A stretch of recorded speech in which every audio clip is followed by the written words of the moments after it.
ایک مرتبہ کا ذکر ہے کہ ایک ملا تھا، دریا کے کنارے اس کا خوبصورت سا مکان تھا۔ اس کے پاس ایک نہایت ذہین طوطا تھا، وہ نہ صرف خوبصورت تھا بلکہ لوگوں کو ان کی پریشانیوں کا حل بھی بتاتا تھا۔ اس کی شہرت دور دور تک پھیل گئی تھی۔ ایک دن ملا مچھلیاں پکڑ رہا تھا کہ اچانک اس کے جال میں ایک نہایت خوبصورت سنہری مچھلی آ گئی۔ جب ملا اسے کاٹنے لگا تو اچانک مچھلی بولنے لگی، مجھے چھوڑ دو، مجھے چھوڑ دو۔ یہ عام انسان کی طرح مچھلی کو بات کرتے دیکھ کر ملا حیران رہ گیا۔ ملا چونکہ بنیادی طور پر رحم دل انسان تھا، اس لیے اسے سنہری مچھلی پر بہت رحم آیا اور اس نے پانی میں چھوڑ دیا۔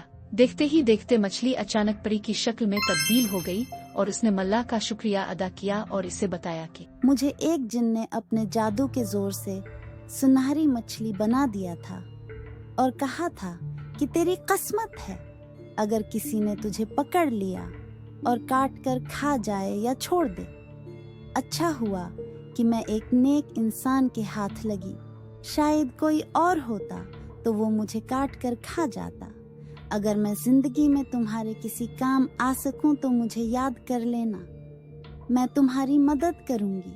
یہ کہہ کر وہ اڑ گئی۔ ایک دن اسی ملک کا بادشاہ شکار پر نکلا۔ وہ سارا دن شکار کی تلاش میں رہا کہ وہ جنگل میں ہوتا ہوا ملا کے مکان کے قریب آ گیا۔ جب اس کے سپاہیوں نے اس نایاب طوطے کے بارے میں بتایا تو وہ حیران رہ گیا اور اسے دیکھنا چاہا۔ بادشاہ کو یہ طوطا بہت پسند آیا۔ اس نے ملا کو دربار میں بلوایا اور کہ مجھے یہ نایاب طوطا دے دو۔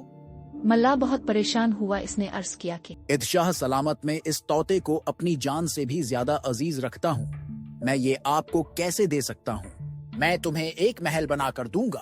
لیکن پھر بھی ملا نہ مانا تو بادشاہ نے کہ پھر میری یہ شرط ہے کہ تم میرے 2 سوالوں کے جواب دو۔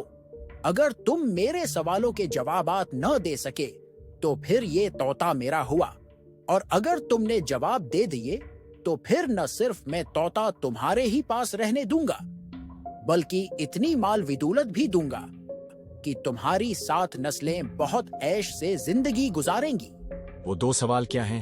بادشاہ نے کہا وہ کون سی چیز ہے جو ایک دوسرے کے پیچھے لگی ہوئی ہے؟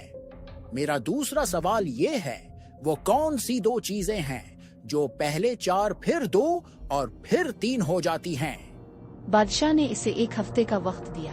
ملا بادشاہ کی یہ سوالات سن کر گھر آ گیا اور پریشان رہنے لگا۔ ہر وقت وہ انہی 2 سوالوں کے بارے میں سوچتا رہتا۔ اس کی راتوں کی نیندیں بھی اڑ گئیں لیکن اسے ان سوالات کے جوابات نہ ملے۔ بالآخر طوطا بھی اپنی مالک کو پریشان دیکھتا رہتا۔ ایک دن اس نے ملا نے اس کو اپنی پریشانی بتا ہی دی اور کہا کہ کل آخری دن ہے اور اگر کل صبح تک میں نے بادشاہ کو ان سوالات کے جوابات نہیں بتائے تو وہ تمہیں ہمیشہ کے لیے لے جائے گا۔ طوطا سوچتا رہا۔ اچانک اسے خیال آیا کہ کچھ دن پہلے ملا نے اسے سنہری مچھلی والا واقعہ سنایا تھا۔ اس نے کہا کہ وہ اس نیک دل پری سے مدد لے۔ پری کا خیال آتے ہی اس نے سوچا اور اسے یاد کیا۔ تھوڑی دیر میں پری حاضر ہو گئی۔ ملا نے پری کو بادشاہ والا سارا واقعہ سنا دیا۔ پری نے 1 منٹ میں دونوں سوالوں کے جوابات ملا کو بتا دیے۔ اس نے پری کا شکریہ ادا کیا اور بہت آرام سے رات کو سو گیا۔ صبح سویرے جب بادشاہ کے ہر کارے بلانے کے ملا کو پہنچے تو وہ ان کے ساتھ ہے کر دربار میں آیا۔ بادشاہ سوچ رہا تھا کہ ملا کو ان سوالات کے جوابات نہیں آتے، اب وہ اپنا نایاب طوطا میرے حوالے کر ہی دے گا۔ اس نے تم لے کر آئے میرے دونوں سوالات کے جواب؟ ملا نے جواب دیا کاف۔ اپنے پہلا سوال پوچھا کہ وہ کون سی چیز ہے جو ایک دوسرے کے پیچھے لگی ہو گئی ہے کہ وہ دن اور رات ہیں جو ایک دوسرے کے پیچھے لگے ہوئے ہیں۔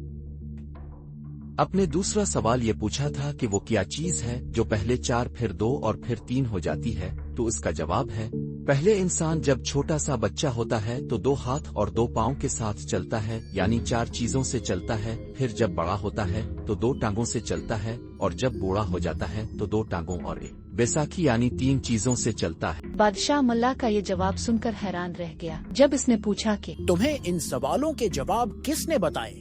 اس نے نیک دل پری کا واقعہ سنایا۔ چنانچہ بادشاہ نے طوطے کو حاصل کرنے کا فیصلہ ترک کر دیا اور ملا کو بہت مال و دولت دی۔